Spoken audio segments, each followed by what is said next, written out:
Halo semuanya, selamat pagi. Kami mahasiswa Politeknik Negeri Batam. Di sini kami akan membahas tentang anti korupsi yang kami angkat dari makalah kami yang berjudul Perencanaan Kurikulum Pendidikan Anti Korupsi.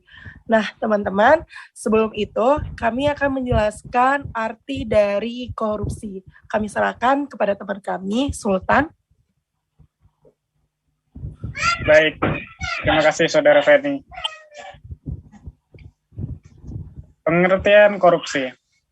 Menurut KBBI, Kamus Besar Bahasa Indonesia, korupsi adalah penyelewengan atau penyalahgunaan uang negara atau perusahaan dan sebagainya untuk keuntungan pribadi ataupun orang lain.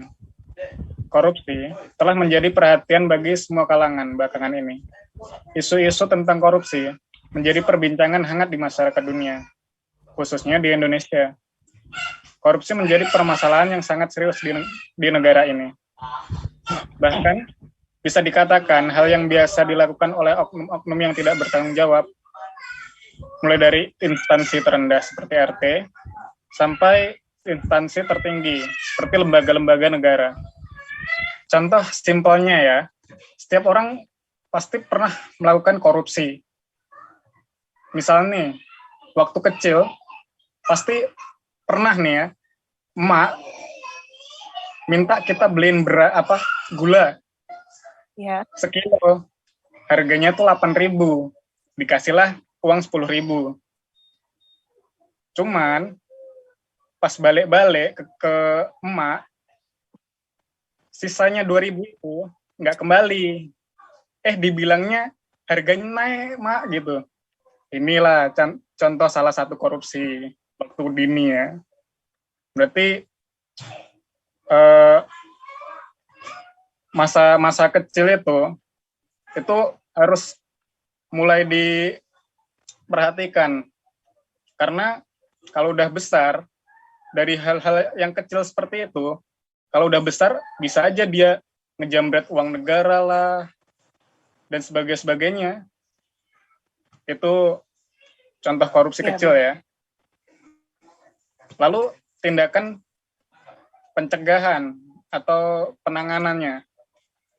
Upaya pemerintah ya benar. dalam tindakan penanganan korupsi telah dilakukan dengan berbagai cara.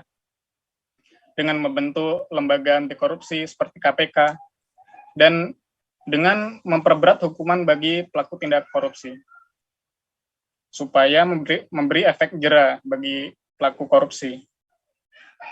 Tapi untuk pendidikan anti korupsi di generasi muda bisa dibilang belum sempurna. Hal ini dibuktikan dengan masih banyak koruptor-koruptor junior di berbagai tingkat lembaga. Contoh, di lingkungan pendidikan masih ditemukan praktik korupsi seperti mencontek, menggelapkan uang sekolah, dan lain-lain. Upaya pencegahan budaya korupsi di masyarakat terlebih dahulu dapat dilakukan dengan mencegah berkembangnya mental korupsi pada anak bangsa Indonesia melalui pendidikan. Semangat anti korupsi yang patut menjadi kajian adalah penanaman pola pikir, sikap, dan perilaku anti korupsi melalui sekolah. Karena sekolah adalah proses pembudayaan. Upaya untuk pencegahan korupsi telah dilakukan. Salah satunya yaitu lewat pendidikan anti korupsi. Menyadari hal tersebut, muncul gagasan untuk memasukkan materi anti korupsi ke dalam kurikulum pendidikan SD sampai SMU di Indonesia. Sekian dari saya. Baik, materi selanjutnya akan dibawakan oleh Saudara Yuda. Baik, terima kasih. Perencanaan strategi. Perencanaan merupakan suatu langkah awal dari memulai kegiatan. Kegiatan akan berjalan dengan lancar ketika perencanaan dilakukan dengan matang dan penuh dengan pertimbangan, dan hasil perencanaan itu sesuai dengan tujuan yang diharapkan. Dalam dunia pendidikan, perencanaan untuk mewujudkan anti korupsi diawali dengan pembuatan kurikulum sekolah yang akan diikuti oleh peserta didik. Pendidikan anti korupsi diawali dengan memastikan bahwa kurikulum mengakomodasi nilai-nilai anti korupsi. Selanjutnya, Merancang anti korupsi di instansi pendidikan akan dilanjutkan oleh Saudara Renaldi. Ya, terima kasih Saudara Yuda. Saya akan melanjutkan eh, perancangan kurikulum anti korupsi di instansi pendidikan. Jadi sehubungan dengan ini sebagai jantung pendidikan, kurikulum memiliki dua kekuatan, yaitu yang pertama ketepatan memilih substansi atau lingkup pengetahuan yang akan dibelajarkan. Kebenaran substansi tidak disangsikan.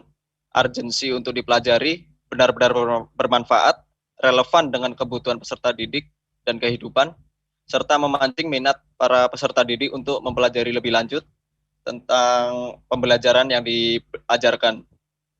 Dan yang kedua, pengelolaan kurikulum melalui pembelajaran yang efektif yang didukung oleh sistem penilaian yang mengarah pada pencapaian kompetensi dan reliable. Pengelolaan kurikulum diawali dengan penyusunan perencanaan pembelajaran yang benar-benar dapat dijadikan sebagai acuan dan pengendalian proses pembelajaran. Perencanaan tersebut memperhitungkan kelayakan dan keterlaksanaannya, disesuaikan dengan kondisi yang ada, mempertimbangkan perbedaan potensi dan kecepatan serta gaya belajar peserta didik, menjadi bagian yang tidak terpisahkan dari kehidupan sehari-hari siswa. Tanggap terhadap berbagai perubahan situasi yang terjadi tiba-tiba dan memberikan berbagai alternatif pengalaman belajar. Dari kedua poin di atas, itulah yang mungkin akan menjamin ketercapaian tujuan pembelajaran. Tanpa pengelolaan yang tepat, substansi yang hebat akan kehilangan makna. Demikian pula sebaliknya, kekeliruan dalam pemilihan substansi mengakibatkan pembelajaran menjadi sia-sia. Agar substansi kurikulum dapat dikelola dengan baik, maka tenaga pengajar tentu sebagai pendamping siswa harus benar-benar memahami kedua aspek tersebut. Selanjutnya ada perencanaan program pendidikan anti korupsi. Implementasi kurikulum dari perencanaan di atas tadi kemudian dilanjutkan dengan perencanaan program. Beberapa program-program yang dapat dilakukan sebagai implementasi nilai-nilai anti korupsi antara lain yang pertama menyapa dan budaya etika. Ada budaya yang bernama S3 ya, senyum, salam, sapa. Itu yang paling mudah diterapkan di lingkungan pendidikan, baik dari yang terendah maupun sampai tingkat tinggi. Yang kedua adalah komitmen kelas dan rasa tanggung jawab. Nah, dari yang kedua ini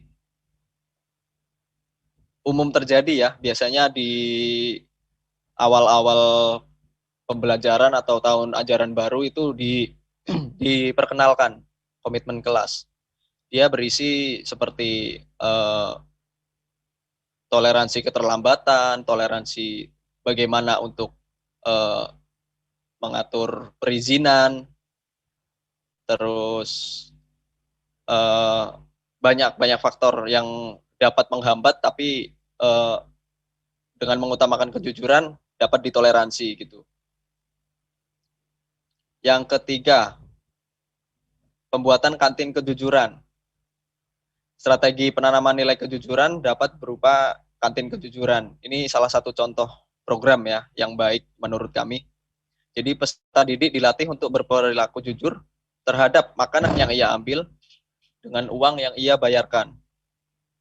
Berdasarkan observasi adanya etalase yang berisi barang-barang tertinggal yang ditemukan di areal sekolah, dengan harapan si pemilik dapat menemukan kembali barangnya yang hilang atau tertinggal di kotak pengumuman yang terletak di depan ruang BK. Kejujuran ada pada ucapan, juga ada pada perbuatan. Kejujuran dalam hati tetap diutamakan karena berbohong dapat merusak kepercayaan orang lain. Baik, untuk perencanaan yang ketiga, yaitu perencanaan kegiatan belajar mengajar, akan disampaikan oleh Saudara Yuda. Silakan, Saudara Yuda. Baik, terima kasih. Perencanaan yang ketiga adalah perencanaan kegiatan belajar mengajar. Dalam pelaksanaan kegiatan belajar mengajar, guru tidak perlu repot lagi mengembangkan perencanaan tertulis yang berbelit-belit, karena sudah ada pedoman dan pendampingan. seperti rancangan kompetensi inti, kompetensi dasar silabus, program tahunan, program semester, dan rencana pelaksanaan pembelajaran. Nilai-nilai anti korupsi terintegrasi dalam pembelajaran agama ketika guru mengajar di kelas. Sesuai dalam literatur, bahwasannya pembangunan kesadaran dalam watak anti korupsi pada peserta didik akan sangat tergantung pada metode pengerjaan di kelas. Guru harus mengajar dengan metode yang demokratis, terbuka, dan memberikan ruang bagi siswa untuk bertanya dan mencari. Oke teman-teman, sekian dari presentasi ini. Untuk bagian penutupnya, kami simpulkan bahwa berdasarkan pembahasan yang kami sudah bahas, kami mengambil kesimpulan bahwa mengurangi potensi terjadinya tindakan korupsi di masa yang akan mendatang, kita dapat melakukan dengan cara menanamkan norma-norma anti korupsi yang ada pada lingkungan kita, terutama pada lingkungan pendidikan, dengan membuat kurikulum pendidikan anti korupsi dengan harapan terciptanya generasi muda anti korupsi, dan beberapa perencanaan mekanisme yang dapat diterapkan pada kurikulum seperti perencanaan strategis, perencanaan program, dan perencanaan kegiatan belajar mengajar dapat kita terapkan mulai dari pendidikan dasar sampai tingkat yang lebih tinggi. Dan sekian dari presentasi kami. Jika ada kesalahan, mohon dimaafkan. Kami akhiri. Selamat pagi.